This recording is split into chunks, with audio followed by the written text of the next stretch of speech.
शिका की मला हे आवडतं, मला याच्यात प्रावीण्य मिळवायचं आहे. तुमचे जे कोणते स्वप्न असाल ते बघायला घाबरू नका की नाही आता माझं लग्न झालं आहे, मुलं झाले आहे, लोक काय म्हणतील, किंवा लोक म्हणतील हा काय वेडेपणा आहे, है ना. त्याला बिलकुल घाबरायची गरज नाही आहे. म्हणजे तुमचे ड्रीम्स आहेत ते तुम्हाला फॉलो करायलाच पाहिजे. तुम्ही जेव्हा स्वतःचे ड्रीम्स हॉबीज फॉलो करायला लागेल ना, तुम्हाला कोणीच थांबवू शकत नाही ते फॉलो करण्यापासून.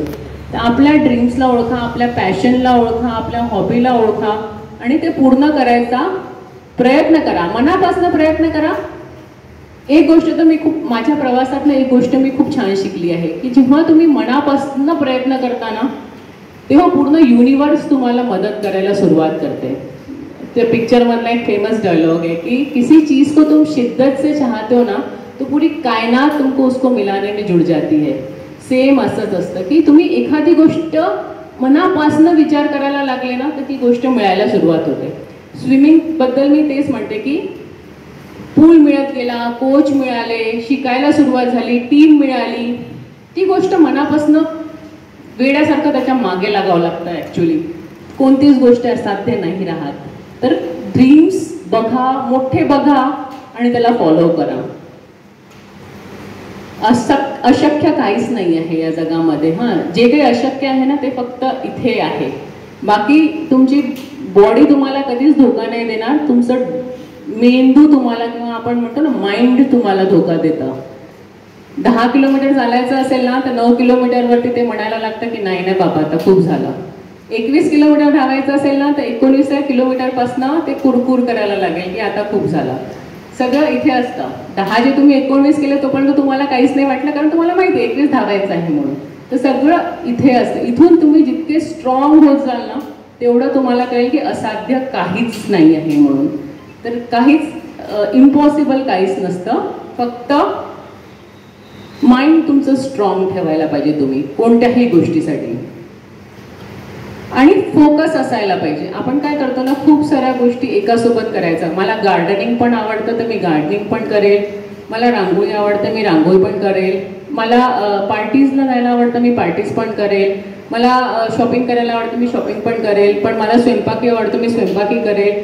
सगळ्या गोष्टींमध्ये आपण थोडं थोडं इन्व्हेस्ट करू ना तर आपल्याला रिझल्ट नाही दिसणार. आपल्याला जी गोष्ट पाहिजे आहे ती फोकस ठेवायला पाहिजे की मला स्विमिंग शिकायचं म्हणजे मला बाकीचे सगळं बंद करावं लागणार आहे, मला पार्टीज बंद करावं लागणार आहे, मला वेळेवरती झोपावं लागणार आहे, मला बाहेरचं खाणं बंद करावं लागणार आहे, मला डिसिप्लिन लाईफ जगावं लागणार आहे. हे सगळं आपोआप यायला पाहिजे. जे कोणतं तुमचं पॅशन आहे त्याला फोकस ठेवून काम कराल तर त्याच्यामध्ये नक्कीच यश मिळतं. पण तुम्ही खूप साऱ्या गोष्टी आपलं वेळ टाकायला लागाल तर एक पण गोष्ट ना तुमची त्या लेवलपर्यंत नाही पोहोचू शकणार. तुम्ही सगळ्या गोष्टींमध्ये थोडं थोडं अचीव कराल पण त्या लेवलपर्यंत पोहोचणं खूप कठीण होऊन जातं. म्हणून एका गोष्टीवर फोकस करा आणि त्याच्यात आपल्याला 100% द्यायचं आहे याचा विचार करा. आणि स्वतःभोवती ना नेहमी इन्स्पायर करणारे लोक ठेवा. समाजामध्ये समजा तुम्हाला 10 लोक प्रोत्साहित करत आहे ना तर 90 लोक तुमचे पाय खाली ओढत आहे. म्हणून स्वतःला नेहमी अशा लोकांशी सराउंड करा जे तुम्हाला तुमच्या फुल कॅपॅबिलिटीपर्यंत पोहोचवायला मदत करेल, है ना. पॉझिटिव्ह माइंडसेट असणाऱ्या लोकांसोबत राहा. जे तुम्हाला म्हणतो की कुछ नहीं होता ना, खाले ना क्या फरक पडता है, अशा लोकांपासून दूर पडा, है ना. ठीक आहे. जे लोक तुम्हाला म्हणतात पाऊस येतोय ना काय करायचं सकाळी जाऊन फिरायला, अशा लोकांपासून दूर राहायचं. जे तुम्हाला म्हणतात की नाही पाऊस येतोय ना फिरून येऊ तरी पण छत्री घेऊन फिरू, अशा लोकांशी सोबत करा, है ना. पॉझिटिव्ह माइंडसेट असणाऱ्या लोकांशी आपण आपल्याला सराउंड केलं तर आपलं यश मिळवायसाठी आपल्याला त्याची मदत होते. एकमेकांना आपण कसं प्रेरित करू शकतो हे बघायचं. पाय ओढणारे लोक खूप असतात. निगेटिव्ह माइंडसेट तुम्हाला प्रत्येक ठिकाणी मिळेल की जमणारच नाही का तुला स्विमिंग, मुश्किल है, तू जिस हिसाब से कर रही है उस हिसाब से तो पॉसिबल ही नहीं है कि तेरे को स्विमिंग आएगा, असे म्हणणारे लोक होते. पण आपलं म्हणजे इनफॅक्ट खूप लोकांनी मला म्हटलं जेव्हा मला जुलैपर्यंत स्विमिंग नव्हतं येत तेव्हा मला लोकांनी म्हटलं होतं की मुश्किल है तेरा आयरन मैन, तू टिकट क्यों बना रही है, तेरे को जमेगा नहीं, देख लेना ये, बट नेक्स्ट रेस के लिए प्रैक्टिस कर, इस रेस को छोड़ दे. पण त्या अशा वेळेवरती निराश न होता स्वतःवरती विश्वास ठेवून आपण कामं करत गेले आणि जे 1-2 लोक आपल्याला प्रोत्साहित करत आहे अशा लोकांशी आपण हे केलं तर आपल्याला यश नक्कीच मिळेल. आणि शेवटचं म्हणजे ग्रॅटिट्यूड है ना.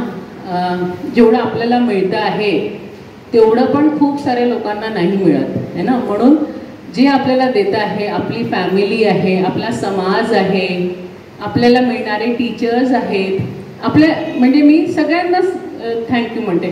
पेशंट्स जे येतात ते पण मला खूप सारं शिकवून जातात, मुलं शिकवून जातात, पॅरेंट्स, हजबंड सगळे शिकवतच असतात आपल्याला. म्हणून यांच्याकडनं सगळं घ्यायचं आणि त्यांच्यासाठी आपल्या मनात नेहमी एक ग्रॅटिट्यूड ठेवायचं की थँक्यू, तुमच्यामुळे मी इतकी शिकली, तुमच्यामुळे मी इतकी पुढे जाऊ शकली. पॅरेंट्स, देव, सगळे हे सगळे आपले टीचर्स असतात, हे सगळे आपले वेलविशर्स असतात. सगळ्यांसाठी ग्रॅटिट्यूड ठेवायचं. देवा, मी नेहमी मुलांना सांगते आणि सगळ्यांना सांगते, जेव्हाही तुम्हाला असं वाटतं ना की माझ्यासोबतच हे का होतं आहे, तेव्हा थोडंसं आजूबाजूला समाजात बघा. म्हणजे आता ॲक्च्युली गार्गीला थोडा प्रॉब्लेम आहे, तर तिला घेऊन मी एका हॉस्पिटलमध्ये गेली होती. ती मला म्हणाली, ती आणि हर्ष दोघे होते इनफॅक्ट, ती मला म्हणाली की मम्मी हे माझ्यासोबतच का झालं.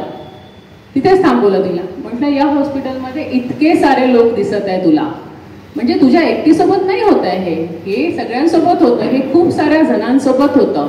असं बिलकुल समजू नको की हे माझ्यासोबतच का होत आहे.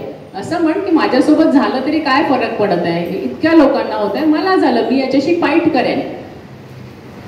ग्रॅटिट्यूड ठेवायचं की देवानी मला 2 हात 2 पाय 1 नाक तोंड दिलं आहे, जेवायला 2 वेळचं अन्न देतो आहे, डोक्यावरती छत देतो आहे, याच्यापेक्षा अजून काय पाहिजे. विचार करायला मेंदू दिला आहे देवानी. खूप साऱ्या लोकांच्या नशिबात हे पण नसतं. म्हणजे आपण जेव्हा रस्त्यावरती बघतो, रस्त्यावरती कशाला म्हणजे खूप सारे ना ह्या सगळ्या लोकांकडनं इन्स्पिरेशन मिळतात की जे पाय नसून एव्हरेस्ट चढतात. आपण तर धडधाकट आहो, आपण काम करू शकतो, आपण चालू शकतो, आपण फिरू शकतो. लोक काही नसताना, ती अरुणिमा सिंहाचं उदाहरण मला नेहमी वाटतं की म्हणजे किती पॉझिटिव्ह असावं लोकांनी. म्हणजे पाय गेलेले असताना ॲम्प्युटेड पायाने ती मुलगी एव्हरेस्टवर चढली. आपण काय नाही करू शकत, फक्त आपल्याला इथनं स्ट्रॉंग व्हावं लागतं आणि देवाला आभार मानावे लागतात की थँक्यू देवा, आम्हाला इतकं छान जीवन दिलं याच्याबद्दल. धन्यवाद.